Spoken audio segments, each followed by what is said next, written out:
Hi, வணக்கம். பிரெக்னன்சியில் இருக்கிற சக்கரை வியாதினால அந்த குழந்தையோட லைஃப், அந்த கருவில் இருக்கிற குழந்தையோட லைஃப், அதோட வாழ்க்கை முழுதும் எப்படி பாதிக்கும் அப்படிங்கிறத தான் இப்போ நீங்கள் தெரிஞ்சுக்க போகிறீங்க. இதுதான் ரொம்ப முக்கியம். அப்போ தான் உங்களுக்கு ப்ரெக்னன்சியில் சுகர் கண்ட்ரோல் எவ்வளோ முக்கியங்கிறது புரியும். ஸோ இப்போ இந்த குழந்தை வயிற்றில் இருக்கும்போதும் பிறந்து இமீடியட்டாக இருக்கிற டைம்லையும் வர காம்ப்ளிகேஷன்ஸ் பார்த்தீங்கன்னா, உள்ள அம்மாவோட பிளட் சுகர் அதிகமாகறனால குழந்தைக்கும் அதிகமாக சுகர் போயிட்டே இருக்கும். ஸோ உள்ள ஃபீட்டல் பிளட் சுகர் அதிகமாகும் போது குழந்தையோட கணையமே இன்சுலின் நிறைய செக்ரீட் பண்ணி அந்த ஹை குளுக்கோஸ் எல்லாத்தையும் கொண்டு போய் அதோட உடம்புலேயே டெபாசிட் பண்ணிக்கும். ஸோ ஃபேட் டெபாசிஷன் அதிகமாக இருக்கிறனால அந்த பேபி ரொம்ப பெருசாக வெயிட்டாக இருக்கும்.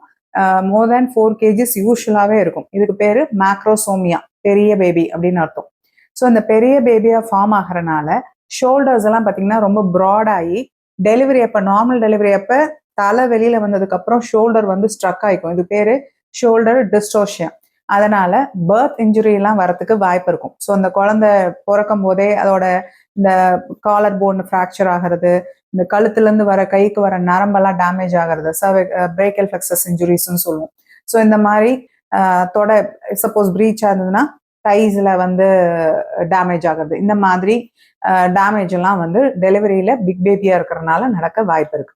அதே மாதிரி ப்ரீடம் டெலிவரி யூஸ்வலா பார்த்தீங்கன்னா அம்மாவுக்கு பனிக்கூட தண்ணி எல்லாம் அதிகமா இருக்கும். அதே போல வெயிட்டும் அதிகமா இருக்கிறதுனால ப்ரீடமா டெலிவரி இன்டியூஸ் ஆகவும் அதுவா தானா ஸ்பான்டேனியஸா வரவும் வாய்ப்பு இருக்கு. இன்னொரு இதுல என்னன்னா, நமக்கு இந்த ப்ரீ எக்லாம்ஷியா இந்த மாதிரி கண்டிஷன்ல நம்ம ப்ரீடமா பேபியை எடுக்கிற மாதிரியும் வரலாம். ஸோ ப்ரீடம் குறை மாசத்துல பிறக்கிறது வந்து ரொம்ப காமனா இருக்கும்.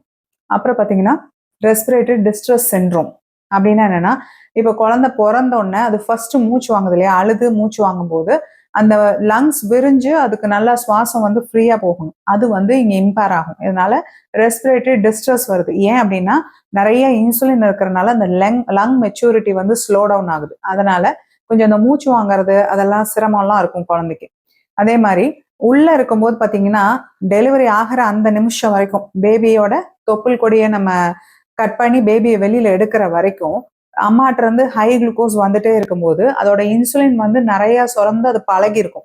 ஸோ வெளியில வந்ததுக்கு அப்புறமும் அந்த ஃபீட்டல் பேங்க்ரியாஸ் வந்து நிறைய இன்சுலின் ப்ரொடியூஸ் பண்ணிட்டே இருக்கும். ஸோ அதனால வந்து அதுக்கு பிளட் சுகர் வந்து ஃப்ரீக்வெண்டா லோ ஆகும். அதனால டெலிவரிக்கு அப்புறம் பிளட் சுகரை எவ்ரி 6 hours மானிட்டர் பண்ணிட்டே இருக்கணும். ஏன்னா அந்த நியூ பார்ன் வந்து சீக்கிரமா லோ சுகர் போய் மென்டல் டெவலப்மெண்ட் எல்லாம் அஃபெக்ட் ஆக கூட வாய்ப்பு இருக்கலாம்.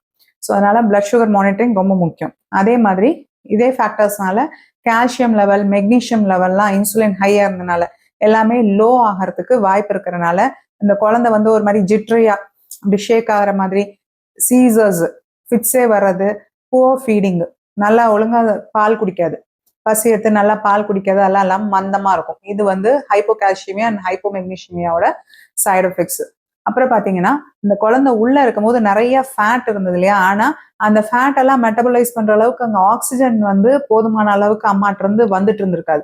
அப்ப என்னன்னா ஹைபாக்சியான்னு சொல்லிட்டு அந்த லோ ஆக்சிஜன் லெவல் இன்டியூஸ் பண்றதுனால குழந்தையோட பிளட்ல வந்து பாத்தீங்கன்னா இன்னும் ஆக்சிஜன் வேணுங்கிறதுக்காக நிறைய சிவப்பணுக்களை உருவாக்கும். ஏன்னா சிவப்பணுக்கள்ல இந்த ஹீமோகுளோபின் அதெல்லாம் தான், அயன் பார்ட்லாம் தான் வந்து ஆக்சிஜன் கேரிங் போர்ஷன். ஸோ அதனால இந்த குழந்தைக்கு பார்த்தீங்கன்னா நேச்சுரலாகவே செவப்பணுக்கள் வந்து நிறைய இருக்கும், ஆர்பிசிஸ் நிறைய இருக்கும், பாலிசைத்தீமியா அப்படின்னு சொல்லுவோம். ஸோ இந்த கண்டிஷன் இருக்கும். இது வந்து டெலிவரிக்கு அப்புறம் என்ன ஆகும்னா, இந்த அதிகமா இருக்கிற ரெட் செல்ஸ் எல்லாம் ஒரே டைம் நிறைய டேமேஜ் ஆகிறதுனால அதோட பை ப்ராடக்ட் பார்த்தீங்கன்னா மஞ்சக்காமாலை, ஜாண்டிஸ், இந்த பைல் பிக்மெண்டா தான் வெளியில வரும். ஸோ அதனால அந்த குழந்தைக்கு மஞ்சக்காமாலை வர்றதுக்கு வாய்ப்பு அதிகமா இருக்கும். ஸோ அதே மாதிரி புவர் ஃபீடிங், கொஞ்சம் லெத்தாஜிக்கா இந்த மாதிரி இருக்கிறனால அதோட லோ சுகர் வர டெண்டன்சி எல்லாம் அதிகமாக இருக்கும். அதே போல் என்ஐசியூ அட்மிஷன், ஏன்னா இந்த குழந்தைக்கு இந்த காம்ப்ளிகேஷன்ஸ்லாம் இருக்கிறனால கொஞ்சம் என்ஐசியூவில் வச்சு மானிட்டர் பண்ணுற நெசசிட்டியும் அதிகமாக இருக்கும். ஸோ இந்த காம்ப்ளிகேஷன்ஸ்லாம் நீங்கள் நியூ பார்னில் எதிர்பார்க்கணும்.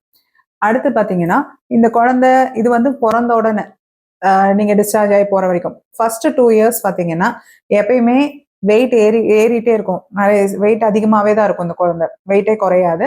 அதே போல சீக்கிரம் வயிறு வலி, அழுதுட்டே இருக்கிறது, ஃபீடிங் டிஃபிகல்டிஸு, இந்த மாதிரி இன்சுலின் ரெசிஸ்டன்ஸும் அதிகமாயிட்டே இருக்கும். அது பிறந்துமே அந்த ஹைப்பர் இன்சுலினிமியா இதெல்லாம் மெயின்டைன் ஆகிட்டே தான் இருக்கும் இந்த 2 yearsமே.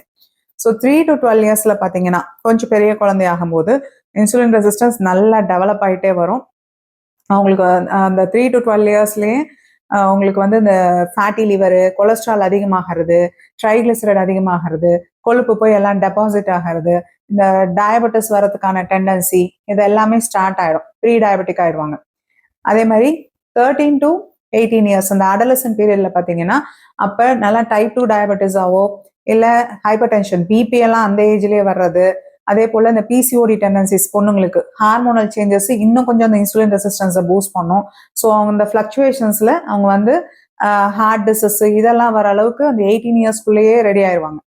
அதுக்கப்புறம் அடல்ட் லைஃப்ல பார்த்தீங்கன்னா அந்த மேரேஜ் டைம் அந்த அந்த பீரியட்லலாம் நல்லா டைப் 2 டயபெட்டிஸாவோ ப்ரீ டயபெட்டிஸாவோ தான் இருப்பாங்க. நல்லா hypertension, heart disease, metabolic syndrome எல்லாமே, டிஸ்லிபிடேமியா, ஒபிசிட்டி எல்லாமே அவங்களுக்கு இருக்கும். அதே மாதிரி இன்ஃபர்டிலிட்டி ஃபீமேல்ஸ்ல ரொம்ப காமனாக இருக்கும். ஸோ அடல்ட் எல்டர்லி அவங்க அந்த ஏஜ்ல பார்த்தீங்கன்னா இந்த type 2 diabetes, chronic insulin resistance, அந்த இன்ஃப்ளமேஷனால மெட்டபாலிக் சிண்ட்ரோமோட எல்லா காம்ப்ளிகேஷன்ஸும், chronic kidney disease, heart problem, even life expectancy ஆயுசு கூட கொஞ்சம் கம்மியாக தான் இருக்கும். ஸோ அம்மாவோட அந்த பீரியட் ப்ரெக்னன்சி பீரியட்ல இருக்கிற சர்க்கரை வாழ்க்கை ஃபுல்லா அந்த ஜென்ரேஷன் அந்த குழந்தையோட வாழ்க்கை ஃபுல்லா ஹெல்த்தை பாதிக்குதுங்கிறத உணர்ந்து நீங்க கண்டிப்பா ஒரு டயபெட்டாலஜிஸ்ட கன்சல்ட் பண்ணி உங்களோட சுகர் கண்ட்ரோலை ஸ்ட்ரிக்டா வச்சுக்கிறது எப்படின்னு கவுன்சிலிங் எடுங்க. நன்றி.